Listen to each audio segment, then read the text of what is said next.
What's going on, guys? Welcome back. More commentary for you tonight. Just myself, no Neal Bauer, but do me a favor, take a moment, like button, subscribe button, criticism in the comment section, Twitter, Shutdown Safety is my username. I've got Danny Jugan with me, Access Football 15. If you want to follow him on Twitter, he is Access Football.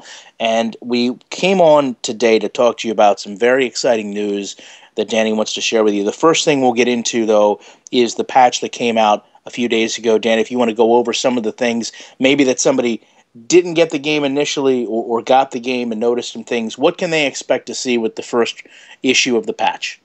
Well, the first issue of the patch, the main thing that we took care of was some bug fixes. On top of that, we went over about 1,000 lines of code and we optimized it. And we've gotten some great feedback about how much smoother the game plays. And the main thing other than that we added was stat mods. So you can now go in and edit the stats of every player on every team in the game. This is on top of the already existing roster mods that we had. So now you can create your own teams. You can mess with the stats. And at all of the future updates, we plan to continue to add iterations and layers of modding. Okay, so that's very good. Now, I've purposely not led you too much with the announcement. So you're the one that put all the work into it. I obviously want to ask you some questions after you mention it, but I'll go ahead and let you do the honors with that. Okay, so we're very excited that we're going to go ahead and announce that we are going to be bringing Access Football 2015 to mobile devices, iOS, Android, and we're looking at even things like the PS Vita, the Windows Phone, and anything else that will accept us as a game. So just in nutshells here, because I know it's obviously probably a long, tedious, and drawn-out process, can you go through what the mindset was? Was this always your plan with Access Football to go mobile? What made you make the leap now? And how long is it going to be before we see it out on an Android or iOS platform? Well, our goal is to get it out by the end of August. We want it out there before the NFL season starts, before the regular season starts. And it's something that's always been in the back of my mind, but as with a lot of the other things with this game, I've been limited due to funds and manpower. What ultimately allowed us to say, yes, we can do this on mobile was a good friend of mine who has done some iOS games, agreed to kind of come on and take care of that whole aspect of development. So my friend David Dempsey is going to take over the mobile development. I'm going to work hand in hand with him to get this game ready to go. The good thing is that we're going to have to change very little to get it on mobile. It runs great already. And I also want to be clear that this is not going to impact the development of the PC version of the game. I'm going to hand the reins over for the mobile aspect to David, who is very capable of doing so. He's very well versed in mobile development. He's actually the one that helped me optimize the code for the patch.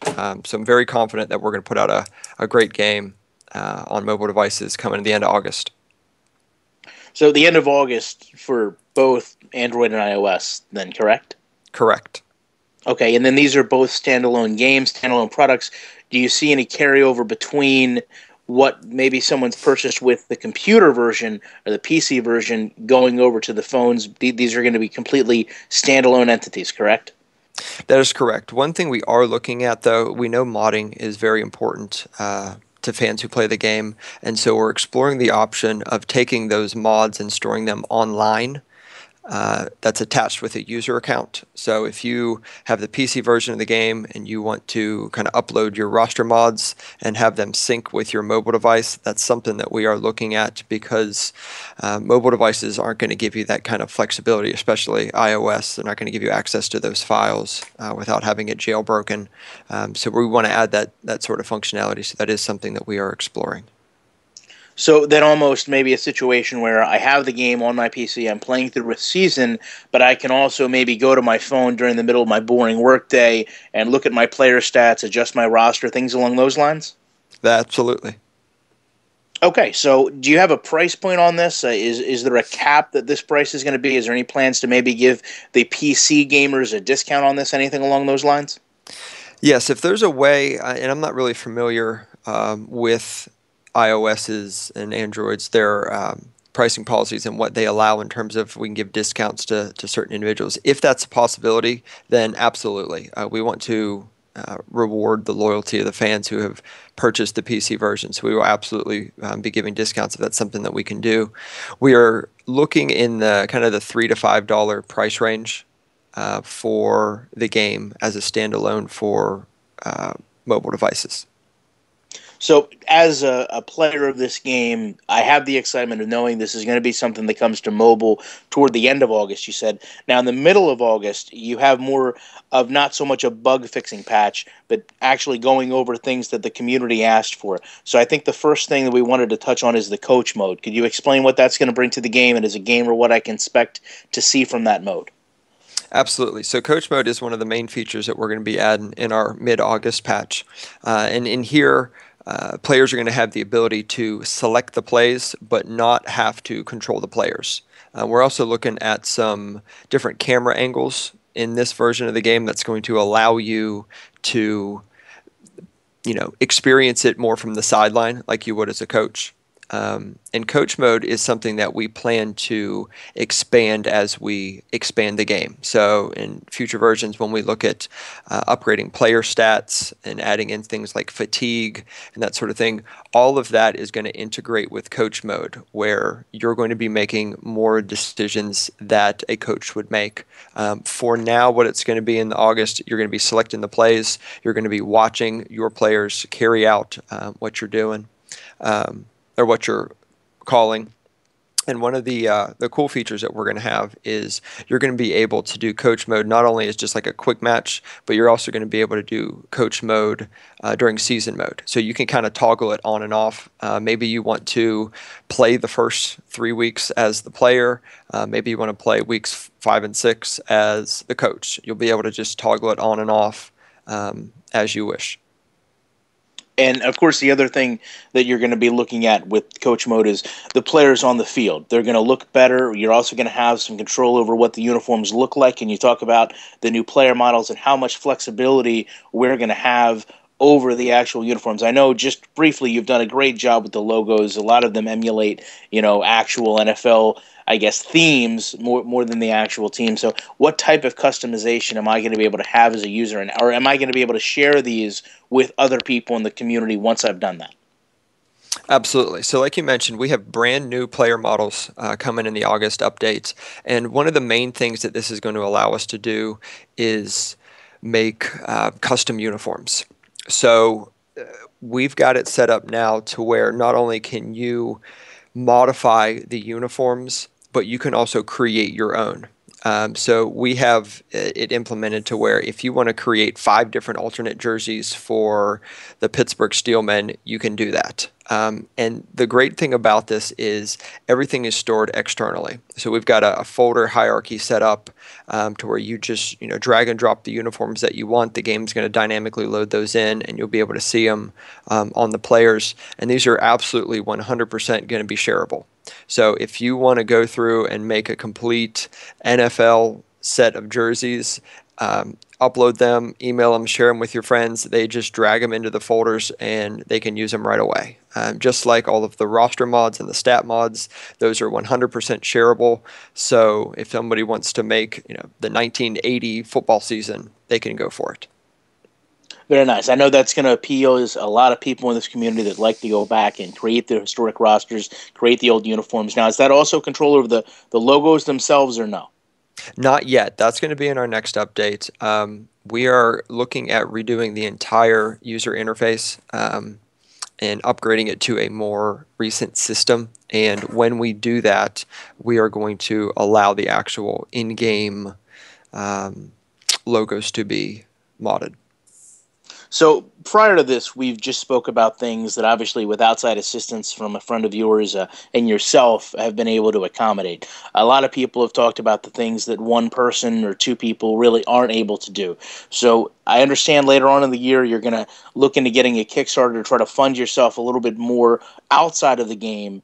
but still with the mindset of improving the product that people have. Can you talk about maybe what you're looking at down the pike and how you're going to implement those things into the game once they get there? And when is the cutoff going to be when you stop working on 15 and you start working on 16, where maybe people that want to donate to the Kickstarter are going to get something viable back in their product right away? That's a great question. So we're planning on running our Kickstarter for the 2016 version kind of at the beginning of November. And our plan is to update Access Football 15 all the way through this calendar year. So we're going to be putting out updates in August, September, October, November, December, and then starting in 2016, that's where we're going to switch over and begin heavy work on 2016. Our hallmark features of Access Football 16 is going to be the franchise mode. Here, we really want to give players a sense that they own the team. We're going to give them drafts. We're going to give them trades. We're going to give them the ability to modify their rosters with depth charts, sub in players in and out. And this is something that players have been asking for since we first released. There's obviously going to be the coach mode aspect of that. So main feature is going to be franchise mode. The other thing that we really want to do with the money that we hope to raise through the Kickstarter is we want to do better animations. Hiring a studio to do motion capture, it would be ideal for us. We need to drastically improve the O-line, D-line interaction. Would love to add like spin moves and jukes. And the only reason those aren't in the game now is I don't have the animations for them. And we have to pull off really silly hacks to get things to work. Like the animation that I'm using for the quarterback handing the ball off is actually an animation of a guy pointing. And I just kind of hack it together to make it look somewhat like he's handing the ball off. And that sort of thing only goes so far. And so would love to use the money to do animations, would love to use the money to improve the graphics. And that's really our goal with what we want to do for the 2016 Kickstarter. And, you know, as some of the rewards that we would be given, keys to the existing 2015 game. So if someone's, you know, not really bought into the 2015 version yet and they kind of want to see where this is going, they can throw a little money that way, get the 15 version for much less than they would have. But our goal here is just to continue to improve the game, continue to give the fans what they want. So it's going to be an investment into the game, but also things that you're going to be able to tangibly see going from one game to the next, because you're going to have the option to go back and get the prior game. So there's obviously a lot of things here that we're not going to cover. There's things that are going to constantly evolve with the product that we're not going to be able to come on every week and speak about. But what we also wanted to mention is over at our website, demandsim.com, you can go to the forums. You've been gracious enough to log in there, and we're going to hope to have maybe an official capacity of what the log changes are going to be outside of what you're doing already on Steam. So for anybody that wants to know a little bit more, obviously, Danny's going to go over and post a bit more detailed information about the bug fixes. As always, guys, I appreciate you checking out this video, and I hope you guys have a good rest of the week.